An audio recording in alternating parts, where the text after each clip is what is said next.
আল্লাহ তাআলা কোরআন নিজে নাজিল করেছেন। আমরা যদি কোরআনকে প্রশ্ন করি, কোরআন তোমাকে কে নাজিল করছেন, কোন জায়গা থেকে তুমি আসছো, কোরআন আমাদেরকে স্পষ্টভাবে জবাব দিয়ে বলে, তানজিলুল কিতাবি মিনাল্লাহিল আজিজিল হাকীম। আমাকে দুনিয়ার কোনো মানুষ নাজিল করে নাই, আজিজুল হাকীম এমন এক মহাসত্তা আমাকে নাজিল করেছেন, যিনি হলেন মহাপরাক্রমশালী। সুবহানাল্লাহ। যার সমকক্ষ আর কেউ নাই, যার সমতুল্য আর কেউ নাই, যার শক্তির সাথে কারো শক্তির কোনো তুলনা হতে পারে না। আল্লাহু আকবার। যেই মহান সত্তা আমাকে নাজিল করেছেন, যার শক্তির সাথে দুনিয়ার কোনো রাজা বাদশার কি হতে পারে না, তুলনা হতে পারে না। যার দয়ার সাথে যার দয়া মায়ার সাথে দুনিয়ার কোনো মানুষের তুলনা হতে পারে না, ওই আল্লাহ পাক আমাকে নাজিল করেছেন। সুবহানাল্লাহ বলেন। তাহলে আমরা বুঝলাম আল্লাহ কোরআন নাজিল করেছেন। এবার যদি আমরা কোরআনকে প্রশ্ন করি, আল্লাহ কোরআন নাজিল করেছেন দুনিয়ার কোন লাইব্রেরি থেকে আল্লাহ কোরআন নাজিল করেছেন? মক্কা থেকে নাজিল করলেন, নাকি মদিনা থেকে আল্লাহ কোরআন নাজিল করলেন, নাকি বাইতুল মুকাররমের লাইব্রেরি থেকে আল্লাহ কোরআন নাজিল করে পাঠালেন? কোরআনকে সেই প্রশ্ন করলে কোরআন সুন্দর করে জবাব দিয়ে বলে, বাল হুয়া কুরআনুম মাজিদুম ফি লাওহিম মাহফুজ। মক্কা থেকে আমাকে নাজিল করা হয় নাই, মদিনার কোনো পাহাড় থেকে আমাকে নাজিল করা হয় নাই, দুনিয়ার কোনো লাইব্রেরি থেকে আমাকে নাজিল করা হয় নাই, এমন এক দামি লাইব্রেরি থেকে আমাকে নাজিল করা হয়েছে, যে জায়গার নাম হলো লৌহে মাহফুজ। সুবহানাল্লাহ। যেই জায়গার নাম কি? যেই জায়গার নাম লৌহে মাহফুজ। এটা সাধারণ কোনো জায়গা না, সাধারণ কোনো জায়গা না, সংরক্ষিত জায়গা। কিতাবের মধ্যে আসছে এটা এমন এক দামি জায়গা। আল্লাহ পাক আরশে আজিমে বসে আছেন, আল্লাহ পাক আরশে আজিমে বসে আছেন। ওই আরশে আজিমের একদম ডান পাশে লৌহে মাহফুজ অবস্থিত। রব বলেন ওই লৌহে মাহফুজটা এত দামি, আমি রব্বুল আলামিন আমার আরশ থেকে লৌহে মাহফুজের দিকে দৈনিক 360 বার আমি রহমতের নজরে তাকাই। আমি 360 বার রহমতের নজরে তাকাই। ওই দামি জায়গা থেকে আমি রব তোমাদের জন্য কোরআন নাজিল করেছি। সুবহানাল্লাহ। এবার যদি আমি প্রশ্ন করি, কোরআন তোমাকে আল্লাহ কোন মাসে নাজিল করলেন? তোমাকে আল্লাহ লৌহে মাহফুজ থেকে কোন মাসে নাজিল করলেন? কোরআন আমাদেরকে জবাব দিয়ে বলে, শাহরু রমাদান আল্লাযী উনজিলা ফীহিল কুরআন। এটা সাধারণ মাসটা রে বান্দা, সাধারণ মাস না। যেই মাসে রব 30 পারা কোরআন নাজিল করলেন, ওই মাসের নাম হলো রমজানুল মুবারক। জোরে জোরে কোন সুবহানাল্লাহ। আল্লাহ তাআলা কেন নাজিল করলেন? আল্লাহ বলেন হুদাল লিন্নাস। এবার যদি আমি কোরআনকে প্রশ্ন করি, কোরআন তোমাকে বুঝলাম আল্লাহ রমজান মাসে নাজিল করলেন, এবার জবাব দাও কেন তোমাকে আল্লাহ নাজিল করলেন? কোরআন আমাদেরকে স্পষ্টভাবে জবাব দেয়, আল্লাহ পাক এমনিতেই নাজিল করে নাই, হুদাল লিন্নাস। দুনিয়ার যে কোনো মানুষ যদি আল্লাহর কোরআনকে বুঝতে চায়, কোরআন যদি সে বুঝতে চায়, কোরআন বুঝতে চাইলে এমনভাবে বান্দাকে কোরআন বুঝাইয়া দেয়, তার কলিজার ভিতর পর্যন্ত হেদায়েতের নূর ঢুকাইয়া দেয়। সুবহানাল্লাহ। দুনিয়ার কোন মানুষ যদি, একজন বেঈমানও যদি কোরআনকে রিচার্জ করতে চায়, কোরআন যদি বুঝতে চায়, একজন বেঈমানকে ঈমানের নূরে ওই কোরআন তাকে ঈমানদার বানাইয়া দেয়। সুবহানাল্লাহ। কোরআন বুঝতে চাইলে বেঈমানকে ঈমানদার বানায় কে? জোরে মহব্বতে বলেন, বেঈমানকে ঈমানদার বানায় কে? হুদাল লিন্নাস। এটা দুনিয়ার আল্লাহ হুদাল লিল মুত্তাকিন বলে নাই, হুদাল লিল মুমিনিন আল্লাহ বলেন নাই, হুদাল লিন্নাস আল্লাহ বলেছেন। দুনিয়ার সব মানুষদের জন্য আল্লাহ দিয়েছেন। দুনিয়ার একজন বেঈমানও যদি আল্লাহর কোরআনকে নিয়ে বুঝতে চায়, হুদাল লিন্নাস। একজন বেঈমান কোরআন রিচার্জ করলে তার ভিতরে হেদায়েতের নূর জ্বলে যায়। সুবহানাল্লাহ। উদাহরণ দিলে সহজে বুঝবেন, সংক্ষেপে উদাহরণ দেই। খলিফাতুল মুসলিমিন হযরত ওমর ইবনুল খাত্তাবের ইতিহাস আমাদের সকলের জানা আছে।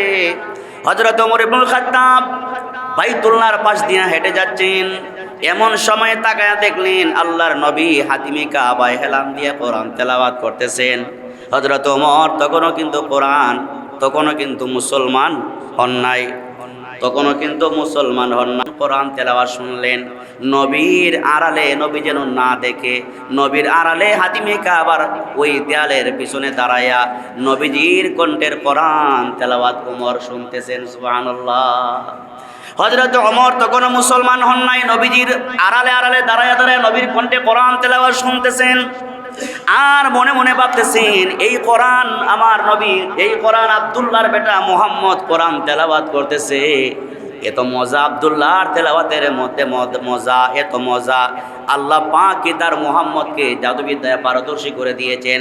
মুহাম্মদ যে কোরআন তেলাওয়াত করতেছে, ওই কোরআন কি মুহাম্মদের বানানো না আল্লাহ তার রবের পক্ষ থেকে? এটা কিন্তু প্রকাশ্যে বলতেছে না, সে মনে মনে বলতেছে। আল্লাহ পাক ওহীর মাধ্যমে আয়াত নাজিল করে দিলেন মুহাম্মদ রাসূলুল্লাহর কাছে। আল্লাহ নবী কোরআনের আয়াত তেলাওয়াত করে বুঝাইয়া দিলেন, ওমর না না, নবী তো আর ওমরকে দেখে নাই। আল্লাহ পাক আয়াত নাজিল করে জানাইয়া দিলেন, ও মুহাম্মদ, ওই আয়াতটা আপনি তেলাওয়াত করেন। নবীজি তেলাওয়াত করলে বললেন, এই কোরআন আমি যে এই কোরআন তেলাওয়াত করি, এটা মানুষের বানানো কোনো কিতাব না, রবের পক্ষ থেকে এই কোরআন আসছে। সুবহানাল্লাহ। কার পক্ষ থেকে? রবের পক্ষ থেকে এই কোরআন আসছে। ওমরের ভিতরটা যেন কেমন কেমন ভাব লাগে। ওমর তো বাজারে যাওয়ার জন্য রওনা দিয়েছিলেন। ওমরের আল্লাহ নবীর কণ্ঠে তেলাওয়াত শুই না, ওমরের ভিতরটা যেন কেমন কেমন ভাব হয়ে গেছে। একটু যেন ভালো ভালো লাগে। বাজার সদাই বাদ দিয়া ওমর রওনা হলেন, বাড়িতে যাবেন। বাড়িতে যাওয়ার সময়ে মনে মনে ভাবতেছে, আমার একজন বোন আছে রাস্তার পাশে, তার বাড়ি, আমার বোনটাকে আমি একটু দেখে যাই। ওমর তার বোনকে দেখার জন্য গেলেন। যায়া দেখলেন ঘরের ভিতরে ওনার একমাত্র বোন হযরতে ফাতিমা, রাসূলের মেয়ে না, ওমরের একজন বোন ছিল, তার নামও ছিল ফাতিমা। ওমরের বোন তার রুমের ভিতরে এবং তার বোনের জামাই ভগ্নিপতি উভয়জন মিলে ঘরের ভিতরে আল্লাহর কোরআন তেলাওয়াত করতেছে। সুবহানাল্লাহ। প্রাথমিক পর্যায়ে ওমর রাগান্বিত হয়ে গুসা করে একটু মারপিট করেছিল। আল্লাহ পাক এই কোরআন তেলাওয়াত শোনার কারণে তার ভিতরে এমন রহমত ঢেলে দিলেন। হযরত ওমর তার বোনকে জড়ায়া ধরে বললেন, বোন, ভুল করে ফেলেছি, অন্যায় করে ফেলেছি। কি তেলাওয়াত করেছো, আমার কলিজার ভিতরে যেন ঢুকে গেছে। আমি আর দেরি করতে চাই না, আমাকে রাহমাতুল লিল আলামিনের কাছে নিয়ে যা, আমি কালিমা পড়ে মুসলমান হতে চাই। তো আল্লাহ তাআলা বলেন, শাহরু রমাদানাল্লাযী উনজিলা ফীহিল কুরআন, রমজান মাসে আমি আল্লাহ 30 পারা কোরআন নাজিল করেছি। কেন নাজিল করেছি? হুদাল লিন্নাস। বান্দারে, তুমি যদি কোরআনকে পড়তে চাও, কোরআনকে যদি বুঝতে চাও, ওই কোরআনের মধ্যে আমি আল্লাহ এমন এমন কথা রেখে দিয়েছি। একজন বেঈমান যদি আল্লাহর কোরআনকে বুঝতে চায়, সে মুমিন হয়ে যায়। একজন ঈমানদার যদি আল্লাহর কোরআনকে তেলাওয়াত করে বুঝতে চায়, একজন মুমিনকে আমি রব মুত্তাকি বানায়া দেই, জান্নাতি বানায়া দেই। সুবহানাল্লাহ। এবার যদি আমরা কোরআনকে প্রশ্ন করি, কোরআন বুঝলাম তুমি রমজান মাসে আসছো, কোন রাতে আসছো? বুঝলাম তুমি রমজান মাসে আসছো, কোন রাতে তুমি আসছো? যে রাতে আসছিলা ওই রাতের নাম কি? রাতে আসছো না দিনে আসছো? কোরআন আমাদেরকে স্পষ্টভাবে জবাব দিয়ে বলে, ইন্না আনজালনাহু ফি লাইলাতিল কদর। আমি রমজান মাসের শবে কদরের নামে একটা রাত আছে। ওই রাতে আল্লাহ পাক লৌহে মাহফুজ থেকে বাইতুল মামুর নামে একটা মসজিদ প্রথম আসমানে আছে। ওই প্রথম আসমানে বাইতুল মামুরে মসজিদে আল্লাহ পাক আমাকে নাজিল করে দিয়েছেন। সুবহানাল্লাহ। রমজান মাসের শবে কদরের রাত্রিতে আমি 30 পারা কোরআন খেয়ে লৌহে মাহফুজ থেকে বাইতুল মামুরে আল্লাহ তাআলা আমাকে নাজিল করে দিয়েছেন। সুবহানাল্লাহ বলেন। এবার কোরআন আরো কিছু আমাদেরকে বলে, যেই রাতে আমাকে আল্লাহ পাক নাজিল করেছেন, ওই রাত সম্পর্কে তোমাদের কি ধারণা আসেনি? কোরআন এবার বলে, ওয়ামা আদরাকা মা লাইলাতুল কদরি, লাইলাতুল কদরি খায়রুম মিন আলফি শাহর। যেই রাতে রব আমাকে নাজিল করেছেন, ওই রাতটা সাধারণ কোনো রাত নয়, সাধারণ কোনো রাত নয়। ওই রাতটা 1000 মাসের চাইতেও শ্রেষ্ঠ। জুড়ে কোন সুবহানাল্লাহ। ওই মাসটা কি? 1000 মাসের চাইতে উত্তম। সুবহানাল্লাহ। এত দামি এত দামি একটা রাত, দামি একটা মাসে আল্লাহ তাআলা 30 পারা কোরআন নাজিল করেছেন। সুবহানাল্লাহ। এবার যদি আমরা কোরআনকে প্রশ্ন করি, কোরআন তোমাকে যে নাজিল করেছেন, যার মাধ্যমে তুমি নবীজির কাছে আসছো, তিনি কি দুনিয়ার কোনো মানুষ ছিলেন না এমনিতেই আল্লাহ তাআলা প্যাকেটিং করে রাসূলের কাছে পাঠাইছেন? যার মাধ্যমে আল্লাহ 30 পারা কোরআনকে নাজিল করেছেন একজন ফেরেশতার মাধ্যমে। কার মাধ্যমে? একজন ফেরেশতার মাধ্যমে। যেমন তেমন ফেরেশতা না, সবচাইতে দামি ফেরেশতার নাম কি? জিবরাইল। সবচাইতে দামি ফেরেশতা কে? সবচাইতে দামি ফেরেশতা জিবরাইল। কোরআন আমাদেরকে স্পষ্ট বলে, وَإِنَّهُ لَتَنزِيلُ رَبِّ الْعَالَمِينَ نَزَلَ بِهِ الرُّوحُ الْأَمِينُ। কোরআন আমাদেরকে বলে সাধারণ কোন ফেরেশতা না, ইসরাফিল, মিকাইল, আজরাইল দিয়া না, রব্বুল আলামিন সবচাইতে দামি ফেরেশতা জিবরিল আমিনের মাধ্যমে 30 পারা কোরআন নবীজির কাছে পৌঁছে দিয়েছেন। সুবহানাল্লাহ। এবার যদি আমরা কোরআনকে প্রশ্ন করি, কোরআন তোমাকে আল্লাহ কেন নাজিল করলেন? কোরআন আবার আরো সুন্দর করে জবাব দেয়, আপডেট জবাব দেয়। কোরআন এবার বলে, কিতাবুন আনজালনাহু ইলাইকা লিতুখরিজান নাসা মিনাজ যুলুমাতি ইলান নূর।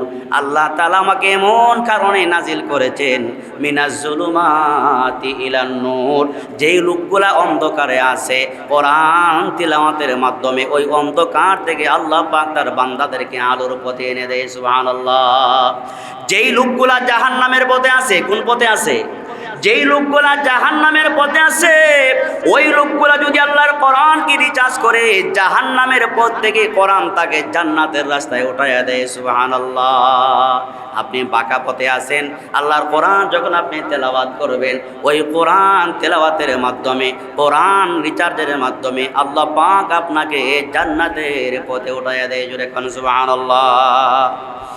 এবার যদি আমরা কোরআনকে প্রশ্ন করি, কোরআন তুমি যে আল্লাহর পক্ষ থেকে নাজিল হইলাম, দুনিয়ার বাংলা বই পুস্তক আমরা যদি পড়ি, মাঝে মধ্যে ভুল পাওয়া যায়, যায় কি যায় না? মাঝে মধ্যে ভুল পাওয়া যায়। তুমি যে আল্লাহর পক্ষ থেকে নাজিল হইলা জিবরিল আমিনের মাধ্যমে, তোমার মধ্যে কোনো ভুল আছে কিনা আমাদেরকে একটু বলে দাও। কোরআন স্পষ্টভাবে জবাব দিয়ে বলে, যালিকাল কিতাবু লা রাইবা ফীহি হুদাল লিল মুত্তাকিন। আমি এমন কিতাব, আমি 30 পারা কোরআন, আমার মধ্যে ভুল থাকবে দূরের কথা, সন্দেহ পর্যন্ত নাই। সুবহানাল্লাহ। ভুল থাকবে দূরের কথা, কি নাই? সন্দেহ নাই। সুবহানাল্লাহি ওয়া বিহামদিহি। সন্দেহ পর্যন্ত। এবার যদি আমরা কোরআনকে প্রশ্ন করি, কোরআন আল্লাহ পাক তোমাকে নাজিল করলেন শুধু কি তেলাওয়াতের জন্য না, মানুষের আরো কিছু উপকার আছে?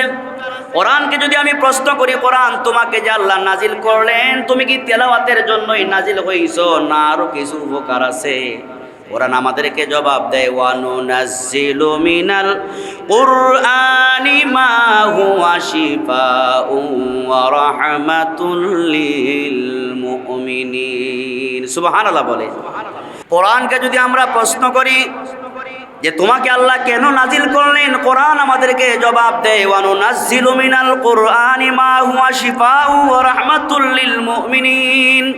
আমি শুধু তিলাওয়াতের জন্য নাজিল হই নাই। একজন অসুস্থ মানুষ যদি আমাকে তেলাওয়াত করে, একজন রোগী মানুষ যদি আমাকে তেলাওয়াত করে, ওই কোরআনের মধ্যে রব এমন মেডিসিন রেখে দিয়েছেন, কোরআন তিলাওয়াতের মাধ্যমে আমি কোরআন আল্লাহর এই অসুস্থ বান্দাকে আমি পূর্ণ সুস্থ করে দেই। সুবহানাল্লাহ। অসুস্থ বান্দাকে আল্লাহর কোরআন কি করে? কি করে?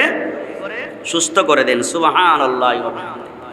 এবার যদি আমরা লাস্ট কোরআনকে প্রশ্ন করি, কোরআন সব বুঝলাম, আরেকটা প্রশ্নের জবাব আমাদেরকে দাও। কোরআন তুমি যে দুনিয়াতে আসলা, আর কোন কাজের জন্য আসলা? সবচাইতে বড় কাজটা তোমার কি? কোরআন আমাদেরকে জবাব দিয়ে বলে, ইন্না আনজালনা ইলাইকাল কিতাবা বিল হাক্কি লিতাহকুমা বাইনান নাস। আমি আল্লাহ পাক 30 বার আমাকে কোরআনকে নাজিল করলেন, দুনিয়াতে মানব জাতির মধ্যে কোরআন নাজিল করলেন। এমনিতেই নাজিল করলেন না, আল্লাহ পাক ন্যায় বিচার প্রতিষ্ঠা করার জন্য কোরআন নাজিল করেছেন। সুবহানাল্লাহ। ন্যায় বিচার প্রতিষ্ঠা করার জন্য আল্লাহ তাআলা কোরআন নাজিল করেছেন।